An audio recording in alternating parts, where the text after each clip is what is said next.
I am one of the few people mentioned in all four Gospels. Even Jesus' father does not have that privilege, although we share the same name. I am Joseph of Arimathea, and I have the unusual distinction of being a minor Bible character of whom you know more about than almost every other person in the Gospels besides Jesus himself. All four Gospels record events from the last week of Jesus' life. Matthew and John were eyewitnesses, while Mark and Luke got their information from other sources. Though each writer had his own information sources and goals, the Holy Spirit inspired the writing of all four books.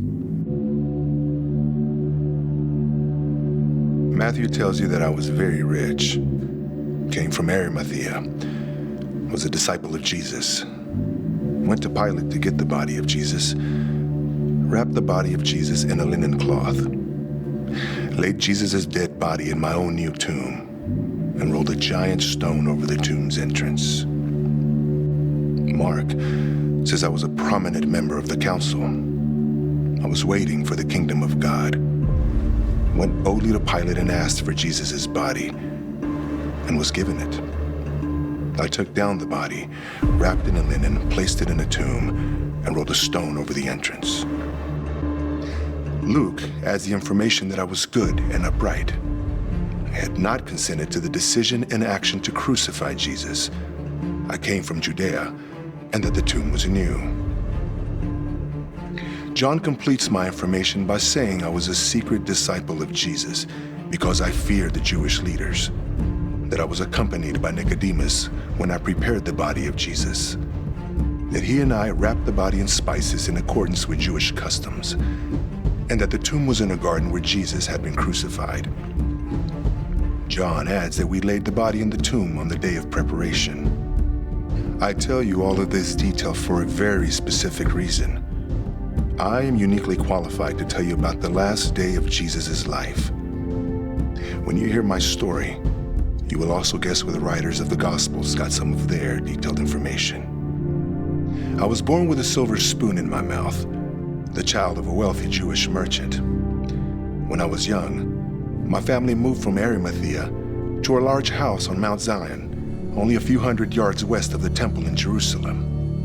We could walk straight east from my house, cross the bridge you know as Wilson's Arch, and enter the temple grounds, our treasured, custom-made robes billowing, without even having to mingle with the poor people, let alone be bothered by beggars. My father was a Sadducee, as were many of the other wealthy Jewish leaders. We were very socially concerned, didn't believe in the resurrection, and not overly concerned with intricate theological arguments. Although we didn't believe in the resurrection, we did believe that the Messiah would restore Israel to its rightful, powerful position among the countries of the world. We looked for a Messiah that would restore King David's earthly power, although that power had not really existed for nearly 1,000 years. Since we were wealthy, I went to school and studied the Torah with other wealthy children. Sometimes, exceptionally bright children, such as Saul of Tarsus, joined our group. But mostly I knew rich people. Rich people came to our house for dinner. My parents' friends were all powerful. Wealth was much more important to us than having perfect theology. We paid poor rabbis to be concerned about theology for us, just as some of you modern people pay your preachers to think about theology for you.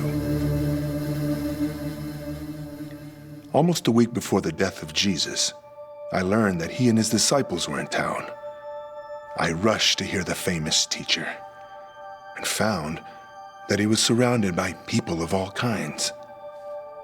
Naturally, I gravitated to stand by my friends, other rich and very richly attired Jews. We looked like gaudy peacocks next to poorly clad Jesus and his ragtag disciples. We rich, religious Jewish leaders loved our robes. The more Jesus taught, the more I believed. The more Jesus taught, the angrier my friends became. They grew louder, and I grew quieter. They asked him loaded questions, and he turned back every verbal challenge. The people loved watching Jesus take on the religious establishment. And I did too.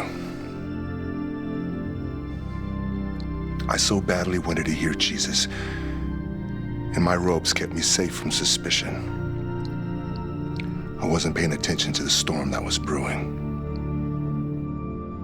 I started hearing rumors that one of Jesus' followers had taken a bribe to betray him to the Jewish leaders. It sounded so silly. Why would such powerful men be afraid of a homeless preacher? On Thursday night, I celebrated Passover with my entire family.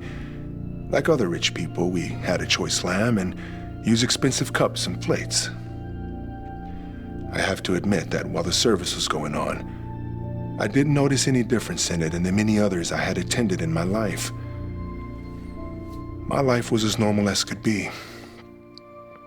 Until about midnight, when nothing in my world would ever be the same. There was a loud, crashing knock on my front door. I jumped out of bed, threw on the nearest robe. My servants and I arrived at the door at the same time. There were many of my friends holding torches. They shouted at me to get dressed and to come with them. There was an emergency, and the Sanhedrin was going to meet. It must be quite an emergency, I thought, since the Sanhedrin almost never met at night. We entered the Sanhedrin building. I understood the commotion. They were afraid of Jesus. They wanted to kill him because they were afraid of him. Nothing was going to stop that bloodthirsty mob, but they had no authority to kill him. That's the knowledge I console myself with anyway. They only had legal authority to beat him before letting him go. I settled in for a long trial, and that is what I got.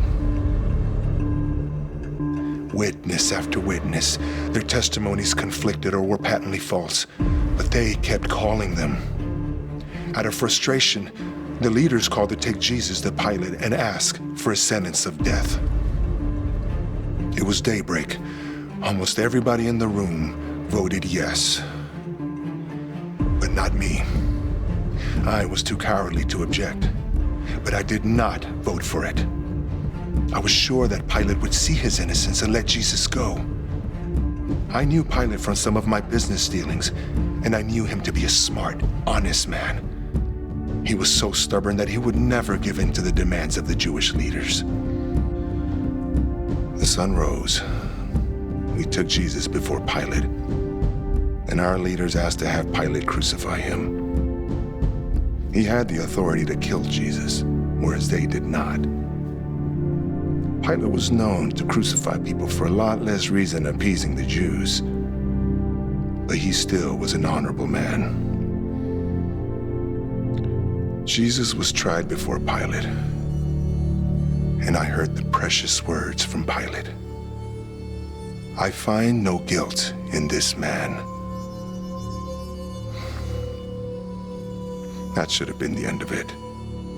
Pilate should have given him a light beating and let Jesus go. But he could not withstand the threats and pressure from the Jewish leaders. So he sent Jesus to Herod Antipas, the ruler of Galilee, for further examination, hoping the whole mess would go away. Herod Antipas tried to question Jesus, but Jesus just ignored his questions. Rather than be humiliated in front of everyone, Herod Antipas quickly sent him back to Pilate.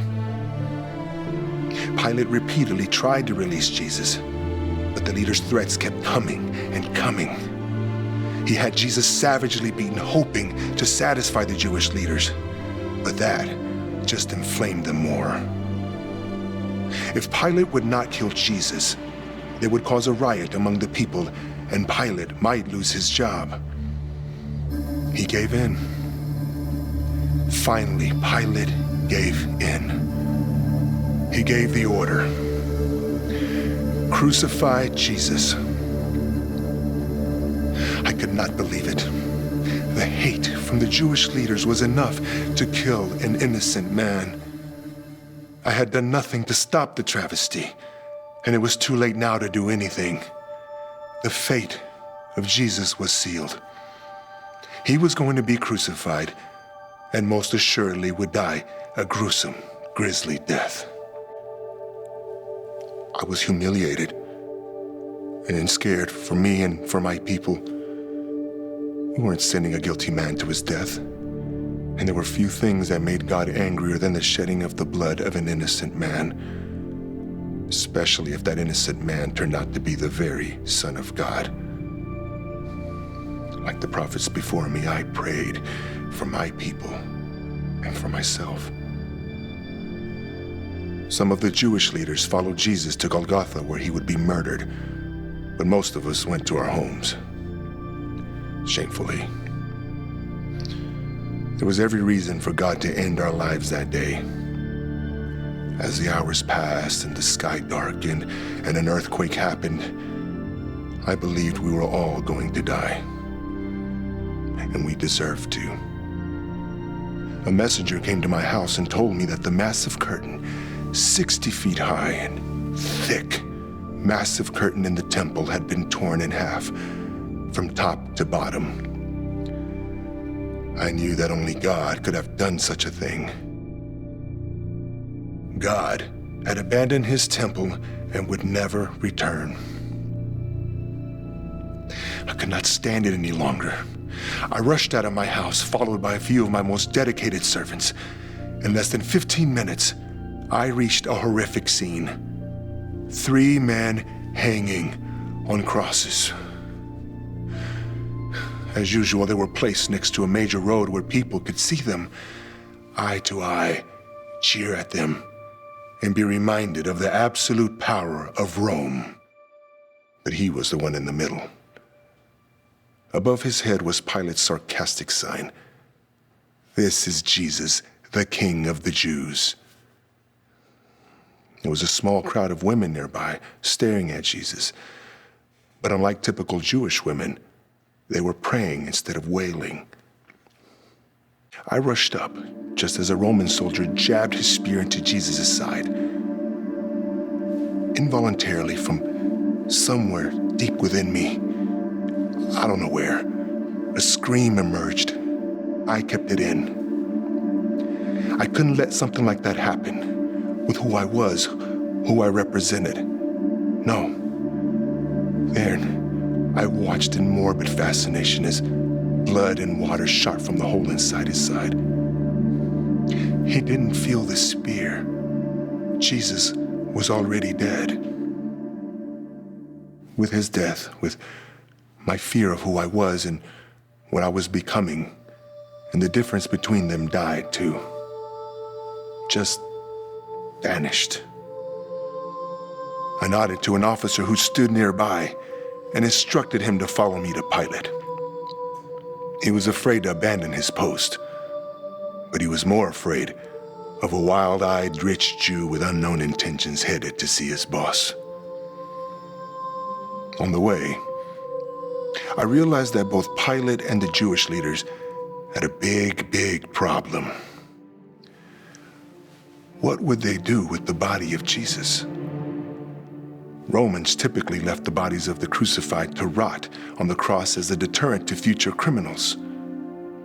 But Pilate would be ashamed to have that body stay in the public eye since he knew Jesus was innocent. The Jewish leaders were obligated to have the body buried within 24 hours after death. But they wanted to disassociate themselves from Jesus' death and just have the whole matter go away quietly. When my small entourage reached Pilate's garden, I just walked in. I guess Pilate's bodyguards thought the officer with me was under orders to report. Plus, they were familiar with me from my past dealings with Pilate. When I entered the room, Pilate just gave me a questioning look. I said, "Please, give me the body of the innocent man." The officer confirmed that Jesus was dead, and Pilate gave his body to me. I was sure Pilate was appreciative that I was removing a sign of his shameful action.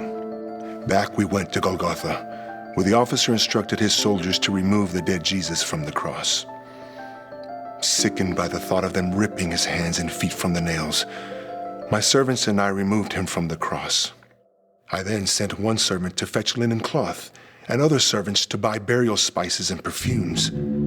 They only had an hour to buy those things because sundown was approaching, and the burial had to happen soon. My servants gone, I was in a quandary. What would I do next? There was a muffled cough behind me. I turned around. Nicodemus. It was my friend Nicodemus, another secret follower of Jesus. I said, "My tomb is over there. We will carry him."